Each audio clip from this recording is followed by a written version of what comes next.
Ram Hare Hare Hare Krishna Krishna Krishna Hare Hare Hare Ram Ram Ram Hare Hare Hare Krishna Krishna Krishna Hare Hare Hare Ram Ram Hare Hare Hare Krishna Krishna Krishna Hare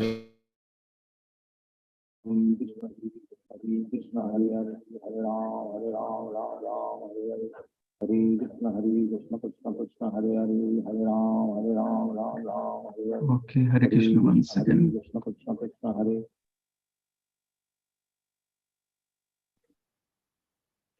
Hare Krishna devotees, please accept my humble obeisances. Always Sri Gopal and Guru Maharaj. Vidya Madhavi, when you're ready, you can start, Madhavi. Hare Krishna, all glories to Srila Prabhupada. Om Namo Bhagavate Vasudevaya. Om Namo Bhagavate Vasudevaya. Om Namo Bhagavate Vasudevaya.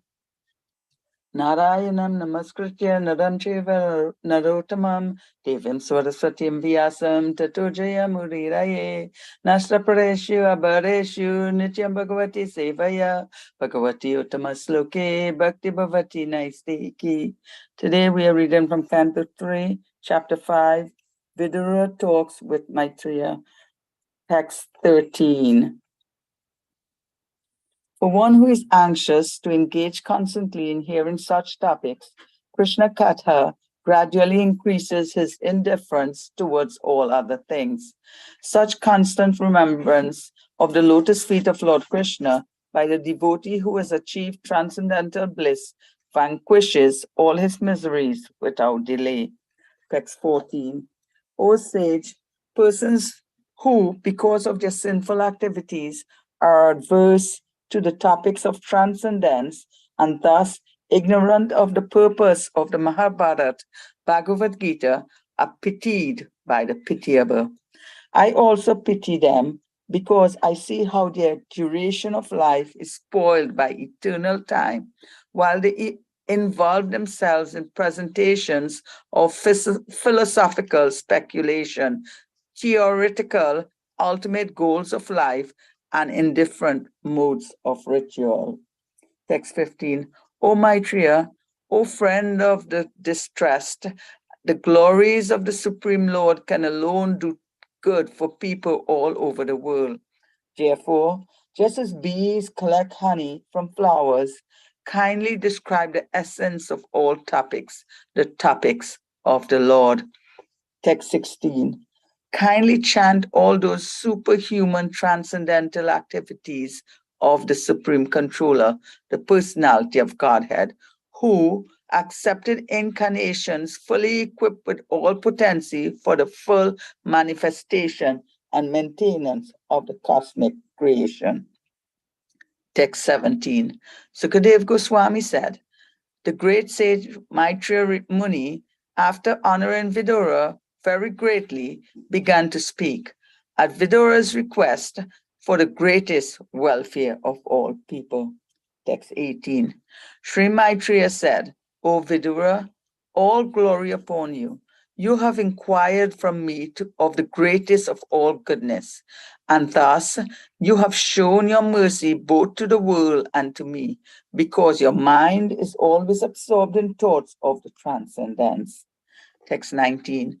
O Vidura, it is not at all wonderful. It is not at all wonderful that you have so accepted the Lord without deviation of thought, for you were born from the semen of Vasudeva. Text 20. I know that you are now Vidura due to the cursing of Madhavi Muni, and that formerly you were King Yamaraja, the great controller of living entities after their death. You were begotten by the son of Satyavati, Vyasadeva, in the kept wife of his brother. Text 21. Your good self is one of the eternal associates of the Supreme Personality of Godhead, for whose sake the Lord, while going back to his abode, left instructions with me. Text 22. I shall therefore describe to you the pastimes of which the personality of Godhead extends his transcendental potency for the creation, maintenance, and dissolution of the cosmic world as they occur one after another. Text 23.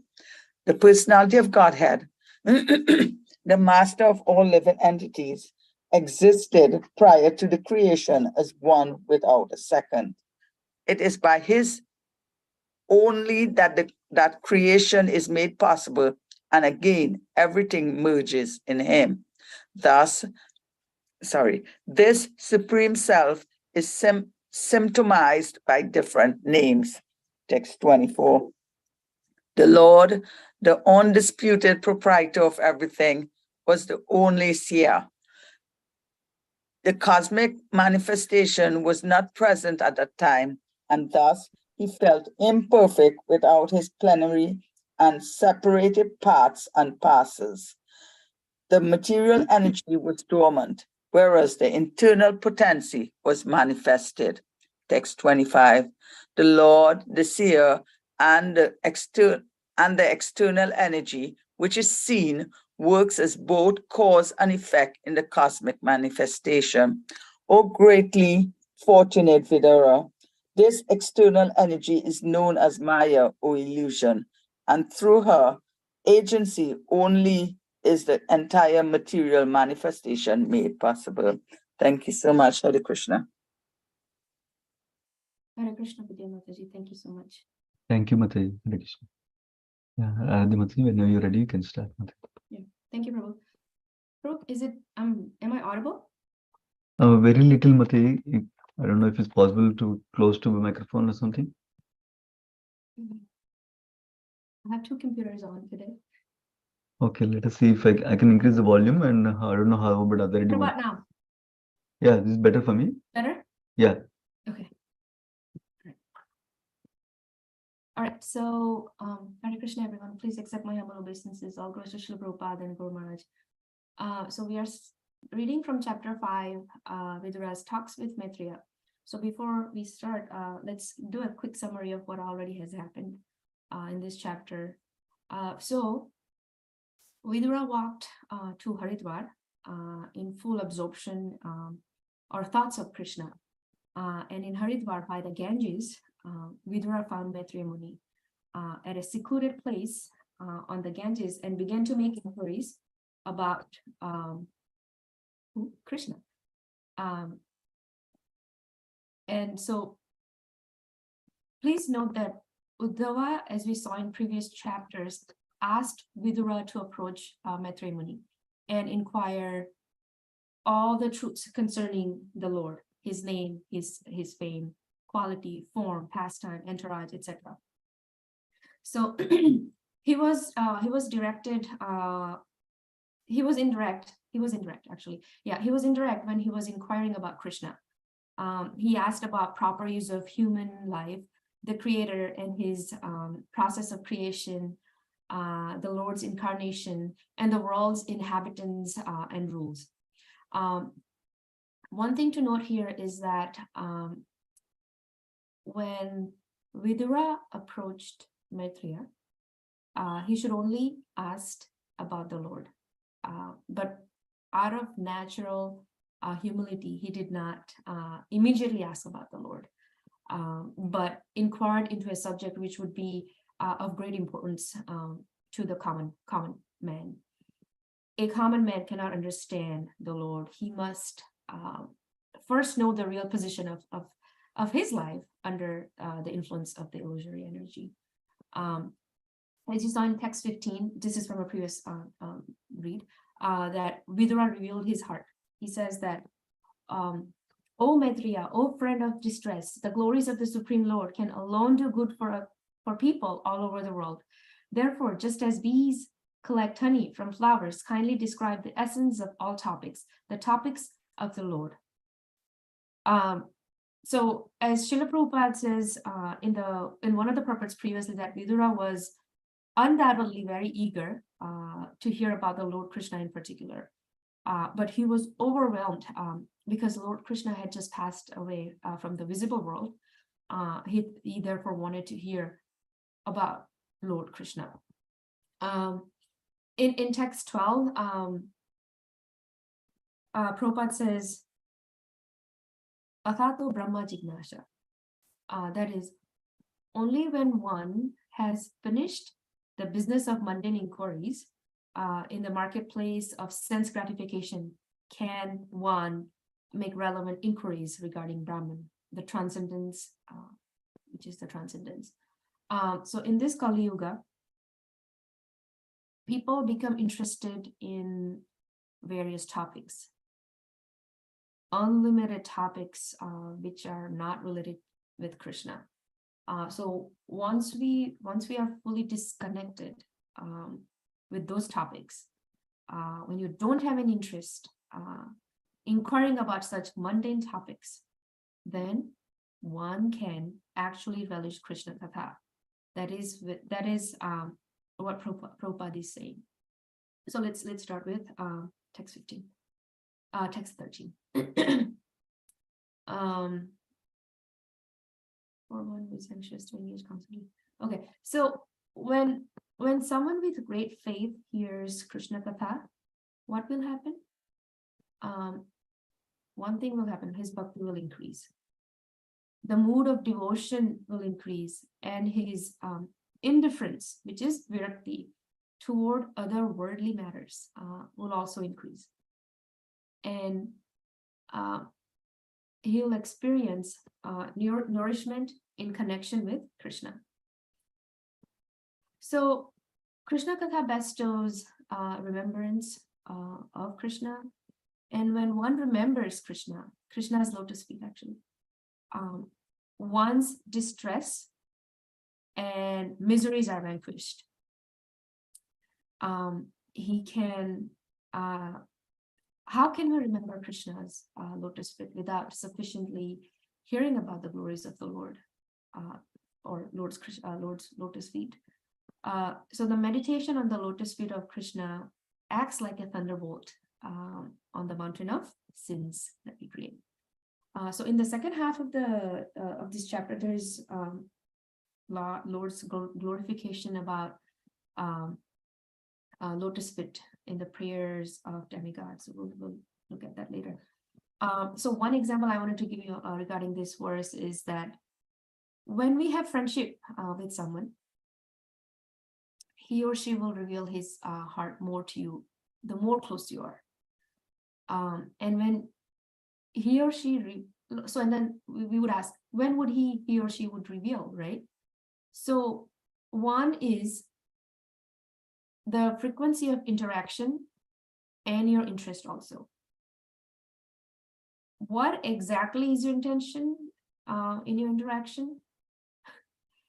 If the intention behind the interaction is very pure, the revelation is also pure, right? The person will reveal more. He or she will not exploit me. He or she will not take advantage of me. So he's a very genuine person. So, and you would say that, okay, he or she is approaching me very genuinely. So you can reveal more. A mundane scholar, a materialistic person, you would say, when he approaches scriptures, he has hundreds of personal desires, like selfish agendas and other intentions. So what is revealed to him is not complete. But when a devotee approaches the scriptures, the words of Lord,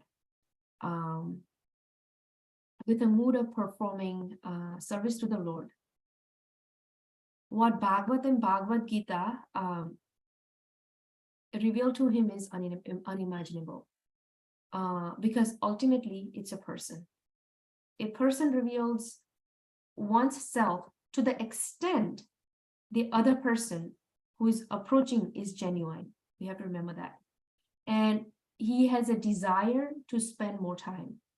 Similarly, Bhagavatam also reveals itself to a sincere reader, depending on how sincere he or she is and what are their intentions. Text 14. One sage. Okay. So there are three kinds of people with a relationship with the Lord. One is those who are absorbed in passion and ignorance. So they are averse to the existence of the Lord. Or they may formally accept the existence of the God as an order supplier, like I break one coconut and he'll give me one care, like that. And they approach the Lord. So they are called karmis.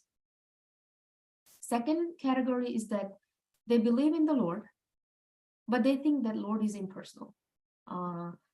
Sometimes they accept the process of bhakti, and they also chant. However, they see it as a means, not as a goal. So the second category, who are in goodness, impersonalist, they pity the first category, the karmis. Now there are pure devotees who are so dedicated to Krishna Katha, who are situated in the transcendental about goodness also, about the material mode of goodness. So there is third category of devotees. They pity the second category. Pure devotees, we need to know that pure devotees are on a higher platform. Text 15, which is the important verse for you to read today if you have time. So in text 15, Vidura is saying to Maitreya Muni, O Maitreya Muni, you are the bestower of auspiciousness and you speak Krishna Katha, which is the essence of all topics. There are so many kathas in this world, but the essence of our katha is Krishna Katha. So just as bees collect honey from flowers, similarly, you abstract the essence of topics, which is Krishna Katha, and speak that. So for that, you are called a friend of the distressed people. So it's a very important verse. You can go ahead and read when you have time. In text 16, now Vidura asked so many questions about Purusha Avatar, Leela Avatar, etc. So Maitreya Muni thinks which question to answer first. So in text 16, he starts with Purusha Avatars. In text 17, so Maitreya Muni was very pleased with Vidura's inquiries. Why? One would ask. So the purpose of Vidura's inquiry is the welfare of people in general. So when pure devotees inquire, they ask some questions. They are not selfish. They are not meant for their own benefit. They are always concerned about the people in general. So their compassion is there in their inquiries. So here we saw an attitude of it here, which is Vidura. In text 18, you inquire about from me of the greatest of all goodness. So in text 18, we'll see the attitude of a speaker, which is Maitreya Muni's appreciation for Vidura. When a hearer becomes eager to hear Krishna Katha, the speaker also gets an opportunity to speak Krishna Katha. Speaker is not supposed to be a proud person, who thinks that this person in front of me is an ignorant fellow. He does not know anything, and he's depending on me for knowledge. And I'm a knowledgeable person. So that's not an attitude of a Bhagavatam speaker. Maitreya Muni says,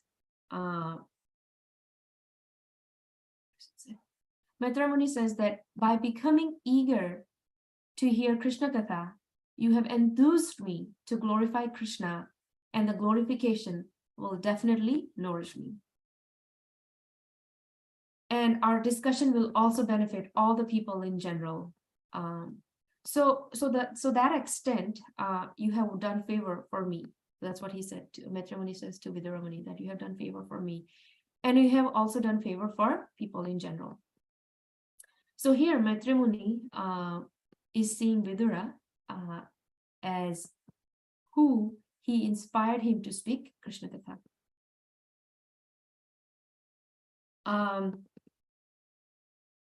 In text 19, O Vidura, it's not all wonderful that you have accepted the Lord without deviation of thought, for you were born from the semen of Vyasadeva.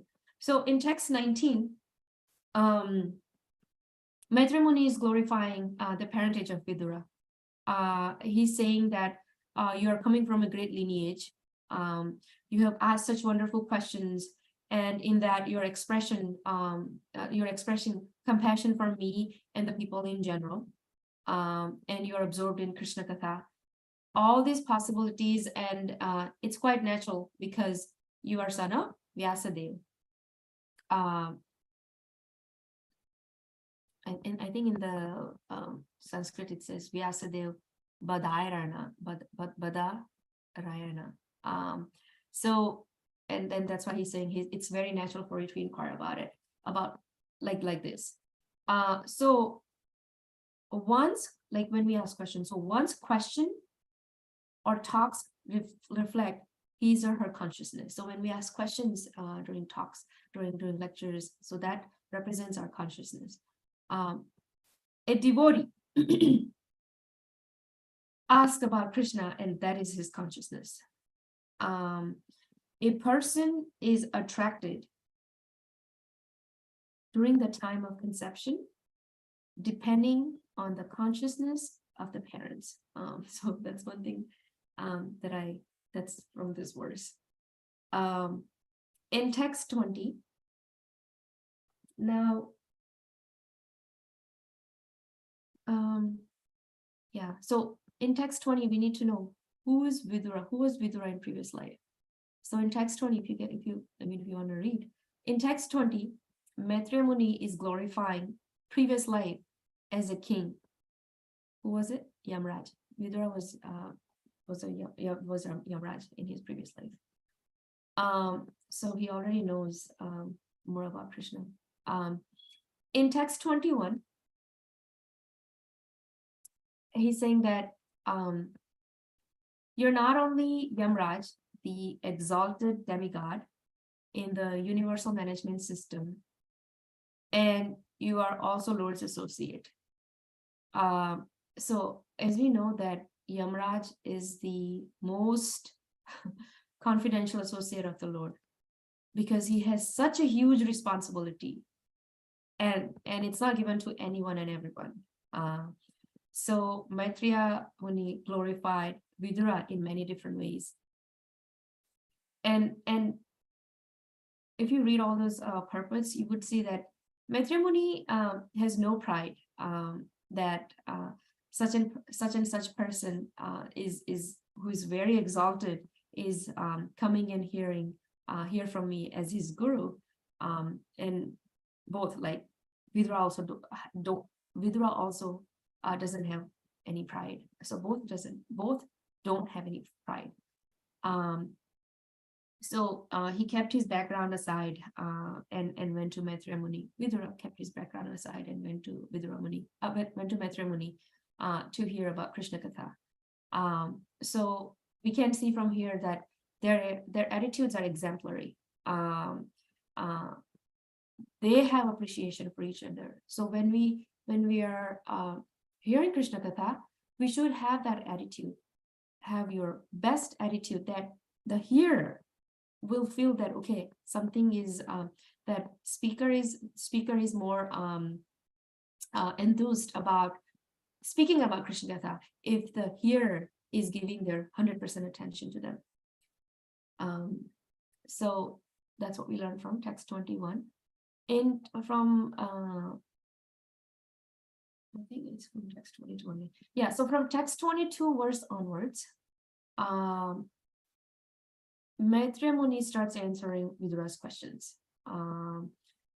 Maitreya Muni will describe the Purusha Avtaras, creation, maintenance, and destruction of the cosmic world, which is orchestrated by the Lord, and he says that I will describe that to you.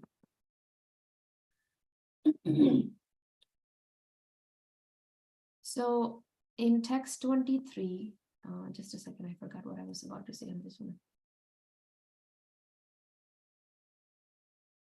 So in text 23, here, Lord's existence predates everything and caused everything.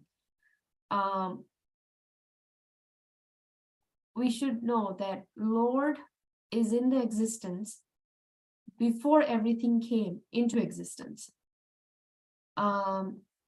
He's the person, Lord is the person who desired this creation, and because of the desire of the conditioned soul,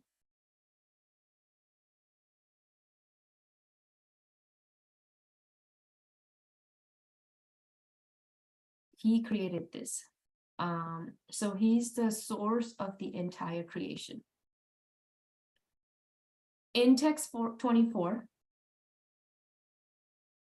this is a very important verse to and purport for us to understand the background of creation. It's a little technical. So I mean, in the letter verses, technical details of creation are going to come, and we studied that in I think we'll study that in Canto 5th. We studied that actually in 2nd Canto 5th chapter. So what is the purpose of creation, etc. So just a little background, that Lord felt imperfect from the separated parts and parcels. What are the separated parts and parcels, right? Although the Lord is enjoying with his eternal living entities, but still conditioned living entities are dormant. They are in sleep mode at that time. So Lord also wanted to wake them up. So basically, Lord's compassion upon these conditioned souls, which is everybody in this universe, to give them another chance to go back to Godhead. So we are given another chance to go back to Godhead. So we should be very sincere in our chanting. We should be very sincere in dealing with devotees. We should be very sincere in reading Srila Prabhupada's books. We should be sincere overall as a devotee. Last text 25. So it says that Lord is the seer, and the external energy which is seen works as both cause and effect in the cosmic manifestation. O greatly fortunate Vidura, this external energy is known as Maya or illusion. And through her agency only is the entire material manifestation made possible. So that's just a translation. But Lord is the cause, and he's the consciousness, like the consciousness. Maybe that's a different thought. And so if there is no consciousness, the body cannot function. So Lord is the consciousness of the entire body. Similarly, the supreme consciousness of the Lord is all energies in the material nature. So the ultimate cause is Lord Krishna, and that's explained in text 25. So I think that's all I wanted to say with this. Shri Bhagavatam ki jai, Srila Prabhupada ki jai, Nitai Gaur Premanande, Hari Hari Bol. And thank you very much to your devotees, and Hare Krishna. Thank you, Prabhu.